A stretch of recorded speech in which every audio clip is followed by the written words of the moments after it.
Okay, kunoko akumanga nyumba ya Maudzu. Akumanga nyumba ya Maudzu nde nyumba ije.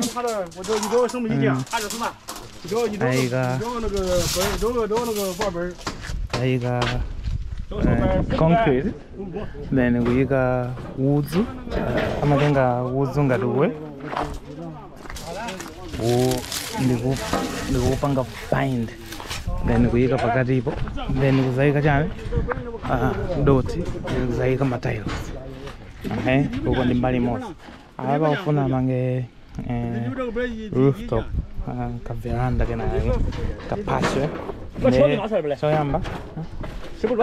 Choyamba aika simajani bezi yoyo kuti concrete ujakatira pasagwe. Then kuzaika chani hii ndi chani insulation foam. Kuika insulation foam kumenya wiring kuzamenya chani rebar.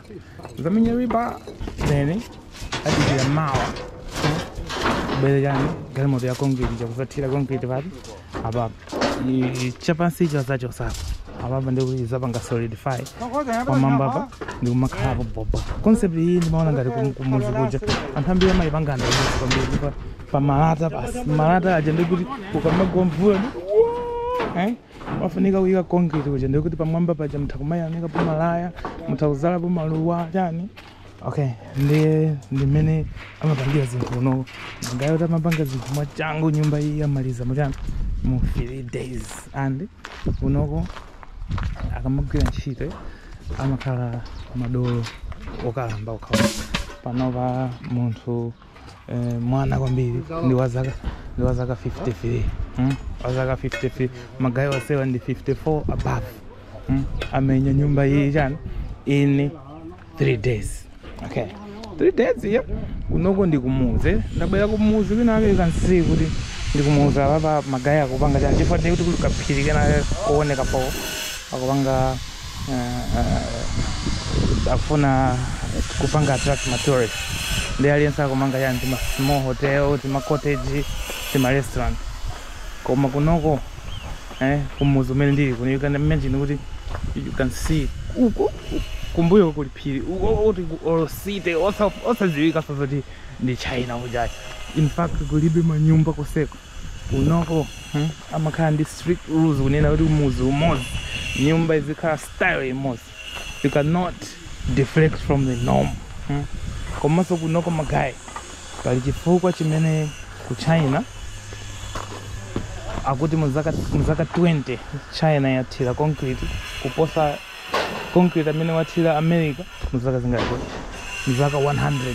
Chifukwa chani kunoko asema materials amachipa iyi mozi ndi 18 yuan ndi yosakwana chani ndi yosakwana mtengo wa lunch kunoko ku China.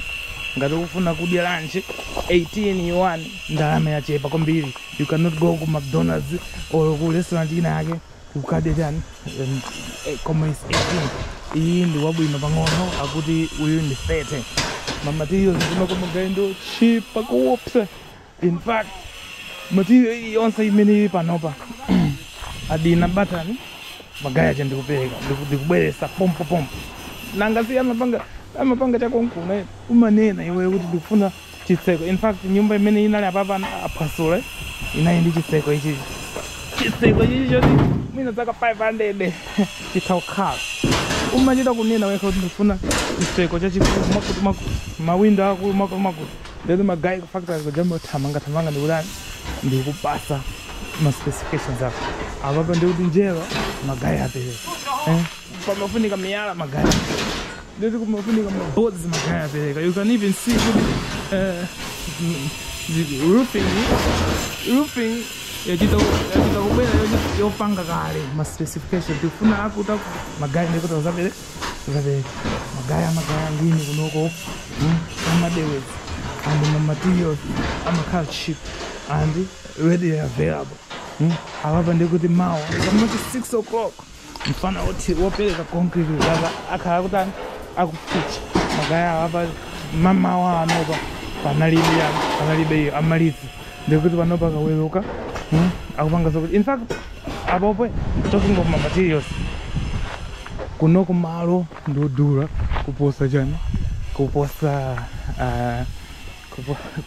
materials and in fact kunoko kumuzi kunoko it's impossible for you iwe kuti ugule malo achira kuzembera mwaena ake ndoti malo wagula bwanji 300,000 yuan kumalayiko ni nyumba kale koma apapo ungogula chani ungogula malo and then materials ndikumakhala wachipa ingini ngati izi zimakhala 300 ndikuti you can imagine what 18 yuan kumalayiko ndi bwanji mtengo wa bag kumazi pa cement kunapo ndikuti mukuona kumuzi kwina we kuma awayikira chi bridge chocho bridge inake kuti magayi kumuzi kuja ndikuti abwera kuzasegula minister akumanga nseko kupita watala wino kupita kumuzi ndikuti you can see kuti is macadamized kwa maslowena sikomati macadamized tutandoza kuti nseko watala ene bidi mene mamene awa ndikwina wake ipi ndimene mati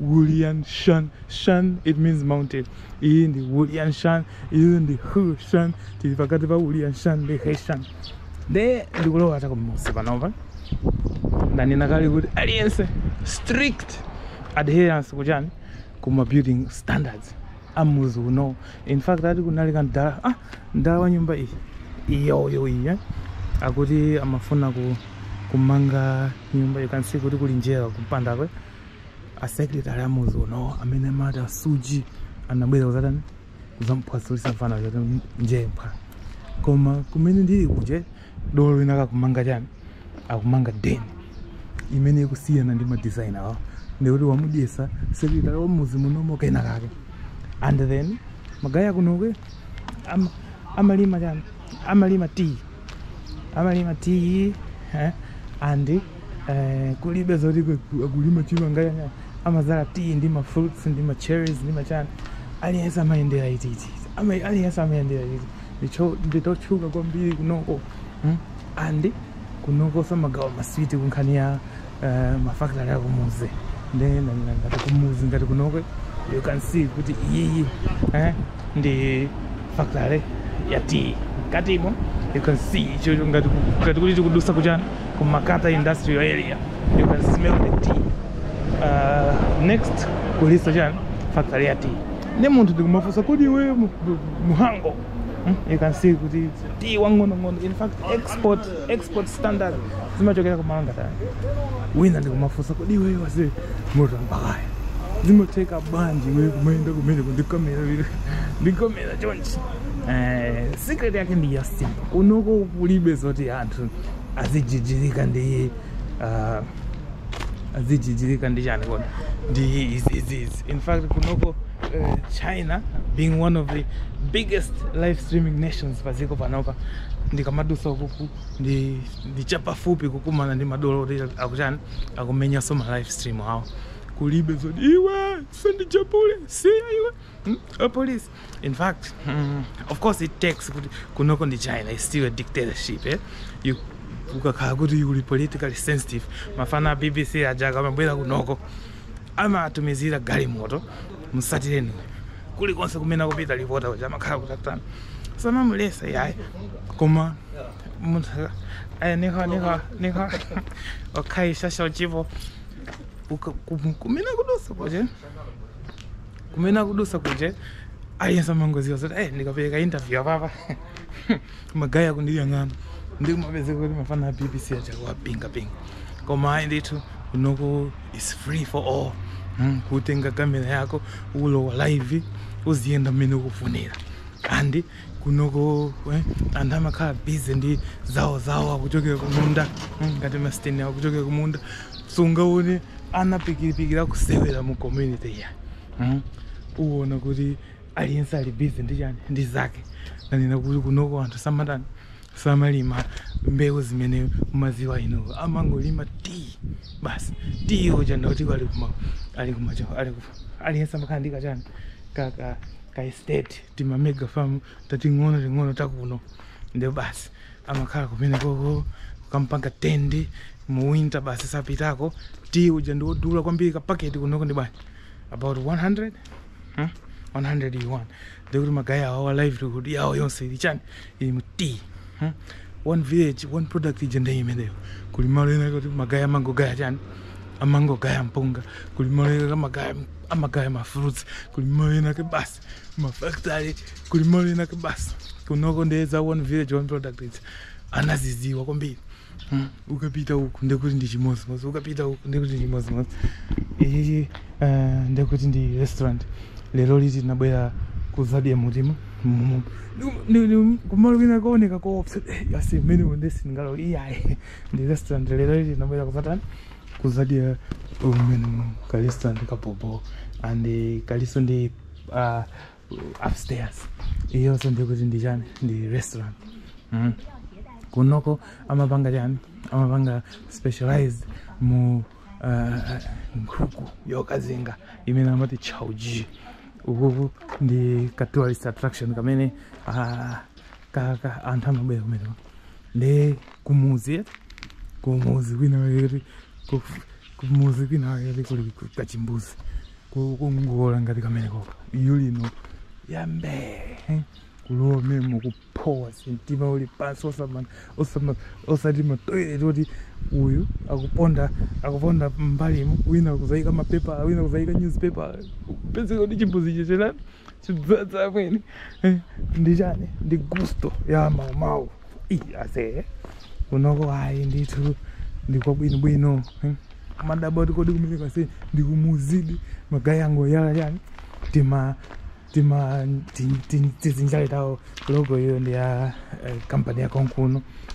And kunoko you will see kuti za magesi ndi izizi zokha izi ngoma magalimoto kunoko ndi ya oil chifukwa choti kunoko ma charging stations kulibe. This is a truly village location. Chakwina kwake then mangofuna ndikuoneseniko the other side ya kumalo kumene timakhala kuthamanga ife ineyo fana amene akutani akumanga ku site kuja ndi abwana aine fana amene akumanga ku site kuja ndi abwana aineyo. Ndi makhala ndikubwera kunoko ndikakhala ndaweruka kuchokera kumene ndimagwira ntchito uko basi ndimabwera kumene kuzayenda kunoko. Lero ndipita ku restaurant iyi ndikuti iyo ngokuwatchera mbuzi yoseja and that's the chicken. Then akoko ndi some sort of naan, some Indian inspired bread. That's it. Ndikunoko despite kuti malamulo samalola kuti asinthe nyumba za original zimene zilipo, kuli madola ena ake kuti akupanga zinthu, kuli madola ena ake kuti akupanga zinthu. For example, design hii andivanga inspire kwambiri yoti angomenya kena ka dene ka box ndikuyika chani ka pasho kena pamwamba yika ka party kena pamwamba but you can stay there and chill. By the way, iyo nchuchi hiyo ndi imene amati Asian hornet imene imatha kupha munthu. Icho chimene imene amati Asian hornet chimatha kupha munthu.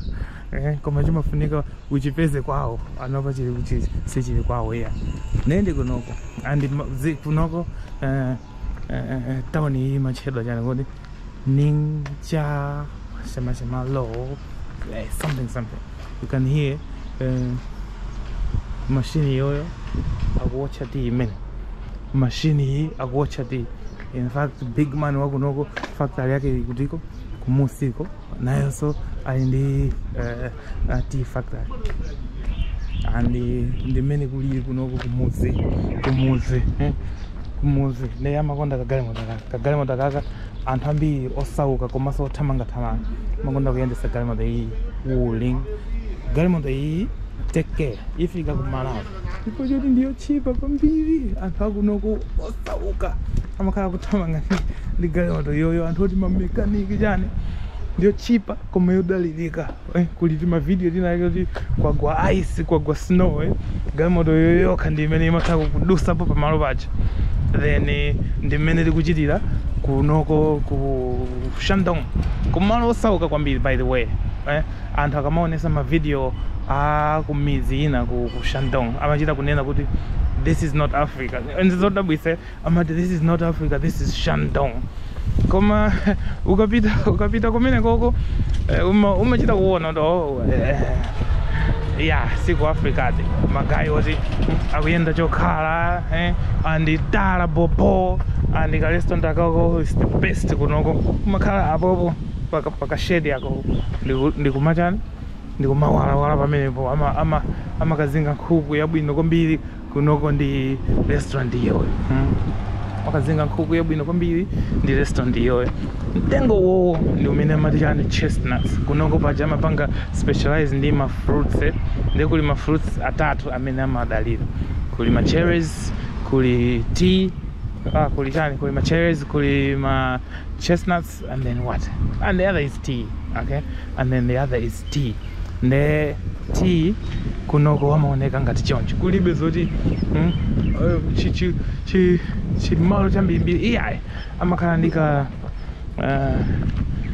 for example this is a family of tea growers and you are in luck chifukwa choti mtengo uwu ndi chestnut kali apa mtengo uwu ndi ma cherries and this is a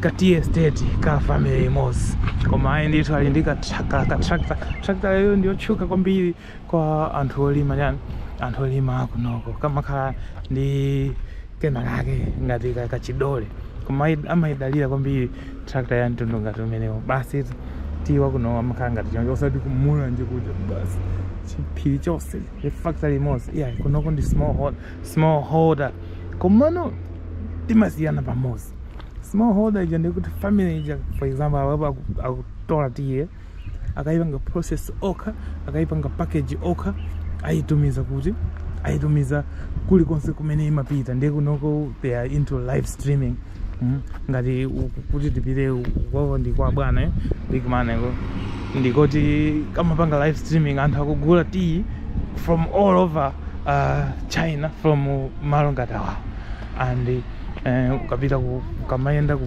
ngati koke kumaloke upeza kuti basi anthu akumenya galimoto iyoyo ndi yamagesi you don't even to register it doesn't even count as a car kunoko so chifukwa chake ilibe number plate koma ayi kuja zifika pompano koma imene yonse ndi topic ya tsiku lina chifukwa chokuti magayi akunoko they are doubling down on the manufacturing. Chimene akufuna a China panopa ndi chakuti mafactory onse akhale ku China inoyo muzingo gula ngini ndi zimene akudana nazo achina ndani achina Donald Trump zenzi and malo sintha kunoko China ikapanga doubling down ndi panopa akuyika ndalama zambirimbiri muchani mu electric vehicles nekuti kumene koku wakuti wasegula company ya ma electric vehicles yeah deploy manager by China to make you dependent on manufacturing economy. Those are chestnuts, these are cherries, okay? Then it's in as my blueberries, my blackberries, and stuff like that. Above the goodie, I will consider parking lot. Imagine that banazo to go there. Magaya, I Tindama, Timina Makaku Tila, Tala, Timina Makaku consider concrete. Timachokea kuti. Kama ayi ndithu nditati ngono tomweti toti inuyo makhala mugula ngini kuchokera kunoko and ngini iyi ndi ya power corps motha kukwera phiri iyi ndi pulling kopsa and is very famous among my locals kunoko okay and then uko kuli chimbuzi kumuzi komaliza kwa muzi kuliso chane chimbuzi then palika parking lot and anthu amapita ukakwera phirilo akapita ukakwera phirilo amatani amapakira magalimoto awo free parking but komano they spend money muzimu why if ajoti muzimu muli tea muzimu muli nkhuku muzimu they are taking advantage of anthu ochokera ku city. The nearest city is 40 kilometers that way Nei makonda kuyendesa galimoto ayi volunteer kuti kufuna kukaperekedwe chani kukaperekedwe zinthu ndipita ndine ndipita ndine ndimene amatani amapangira and iyi kuoneka ngati kuti forest chabe koma chilichonse chimene tikuoneka ta white ndi ma fruit trees. By the way, kunoko anthu oziwa ngine or ma Chinese anthu oziwa ngine amadalira be Japan ija kunoko amadana nawo anthu koma amaziwa zoti machinery ya Japan ngati yo komatsu yo. Okay, so iyi ndi imene amati chani chestnut ndi mtengo ina wake kuti famous. It's famous here, it's famous in America, it's famous in the northern climes. Ababa ndekuti ikukonzekera kama yamba kumera pang'ono kama panga pack so much carbohydrates kuti ukamadya umachita kuufira kwa anthu amene simunadipo ma chestnuts ndamenewo and kungowasiya ngati apa. So you can imagine kuti muzimu etu angokhala phe fanzi yokalamba ana ndekuti ali mtown, ana ndekuti ali ku school ili kutali kwambiri, mitengo ikukula kudikira yani winter basi they will make enough money to survive the winter. Ndi mene amapangira anthu kunoko. And then ukoko kuli nsewu watala kumene nali kuti ukoko akumangaso nsewu wina watala to join the other road. So dabwisa kwambiri kuti magayi in terms of expenditure by infrastructure samadeweza iyayi and amakonda kuyika cement pakana kuphiri. You can see kuti akuyala zima block ukoko kodi sikupita anthu kupita kumunda koma kuli tala kuposa chani M1 magaya ngino kwakonde kuti basi limene amapangira kunoko. And kandala kaja timanena kuti abwana muzi chete then kwaonde iwo okhawo ndi amene ali ndi design yosiyana ndi yanzawo and yes and kandala kaja timanena kuti kanasintha kamafuna kakuze nyumba yake anakaphwasulisa ndi akaka koma kali ndi mwina ali ndi zaka 70 and he still has a dream to make this house special. Umwe muli katempo sindipita kumene kuti it was built kale. It's been here for 400 years. Why? You can see kamulungu kawo kali katime. It's been here for 400 years. The reason it's still here is because it's completely made of stone. Kulibe, if you go there, it's not that sensitive and kumabema tourists go every day. Nyumba hii anaipanga completely made of stonework, masonry. There you can see within Tengo umakula pangono kumbi. And that's a Japanese tree. And then kumalo kujendu ndikuno. And ndikuno sama namaya. Ama bempera antwa wow. Okay, excellent historical buildings in Shandong province. 400 years of existence. You can see everything is masonry, stonework. 400 years ifeyo enafe tisanabwere kumalawi. Kandala koko ndikuti anthu amabwera pakuza gwada kuyasa nsembe yawoichi aliyense pazake kumnizawo chisiri kumene kwa anthu ngati ifeyo achina mutabaruka achina moto mbaya kuti timadana ndi zachikhalidwe zopusa timadana ndi zachikhalidwe zopusa koma aliyense pachake inu Yesu ena wa agogo koma of course ufiti kulibe. Moving on the topic tika mwana ka school ndekuti akakatenga kabwera kaya kuchokera kuti and ndala uja aine nyumba yabwino kwambiri. In fact zulo ndacheza naye baba ndamufira kopsa and wapanga he's still improving. Afuna bange ka area kaka kakhalike nake ka landing area ndala inake wazito. I can understand him chifa nyumba yake kuchokera koko ndi ing'ono pang'ono koma ndikena kakebe kuti utakhala kundirande kumpanipani kuja ndekuti uli bobe inde kuli magesi inde kuli internet 5G tower iyo 5G chongoli anthu and zodabwisa kwambiri kuti kumane ndi ana koma ana awo achoka ku school ana awiri. Okay, tubwera so kumene tachokera kuja. Nadusa chauko nakazungulia uko, then ndikupita so kumene ndinali kuja. And ndimene kuli, and you can see every corner up CCTV, up CCTV, up CCTV. You don't even need police station zinas. Sizifunika so ni police station. Ndikuti ababa akutani akugawa internet. Tuone kuti pali makampani angati. Pali up, pali China Telecom, China Mobile, China Unicom, China Broadnet, Sankaweka magesi, then kulijani koni state grid. Iyo ni magesi chimozi kubagawira maumau jani magesi bobo antu kusanka internet zambiri inalifuna ndizipia zako ndikuti ama ipanga jig nyumba yako ndi any type of internet you want. Kumusiko kuli tiwaena, kuli tiwaena. And then we are back to construction site. Ndala uyu ndekuti mina malia kale deni kulibe. You should, that's another thing. Ntifanyane maliba ndi ngati ndala uyu. Ndala uli mwendo suli bo mina ndi stroke jani. Goma kugwira binchite ya uliba. Kufayoti ana kuchepa kunoko. Ana kuchepa kunoko. Then kuli ugu ndala uyu akumenya zina zake za zandi chifwa everything chiri kuku nkatime ndi zina zake zuri zapamwamba ndaona matiles amene akuyuzidwa chane ndi zina zake zandi ndi kukhala ngati ndikwadolo and kuyika design zanga ndizosiyana ndi anzake. It means kuti chilipo chimene watane chimene akudalira basi.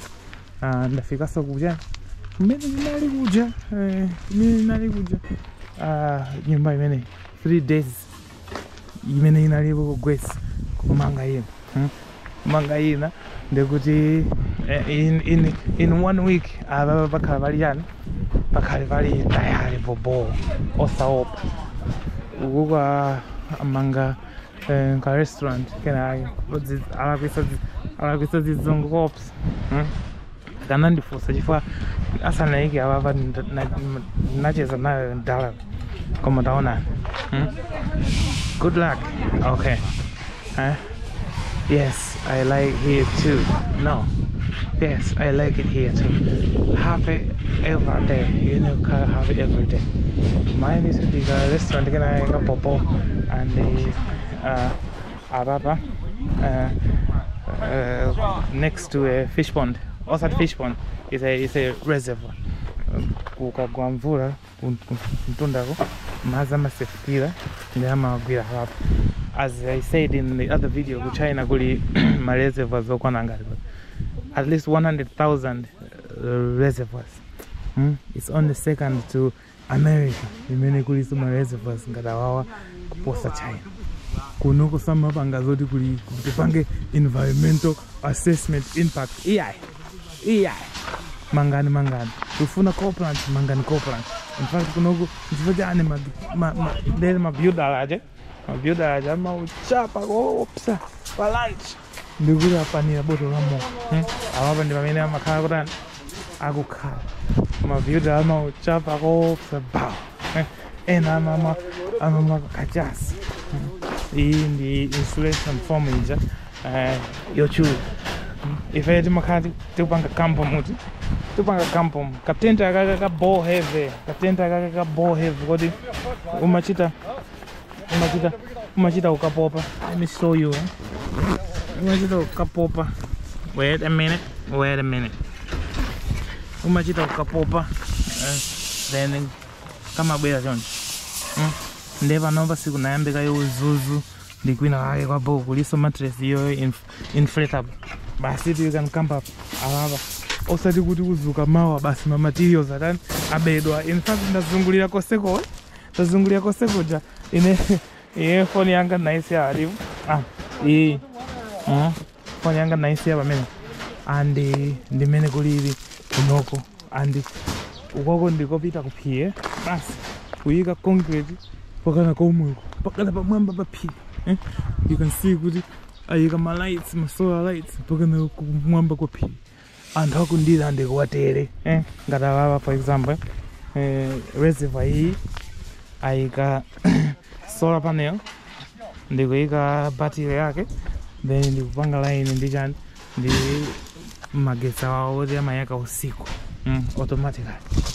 And then magayi mabuilder awo akupopa madzi apapa basi ndika solar pump ndi pump ya magesi. Let me see ngati ndingayipanga extract, nione ngati ndingayipanga iyo pump ya chani ya magesi. Solar pump ya magesi in my other video. Solar pump ya magesi akutenga madzi pamenepo omangira chani opangira construction. Hey, adawo so pump yawo ayipanga submerger ena pump yawo ayipanga submerger. Ndikukuuzana Malawi kuno momwe muli nsombe.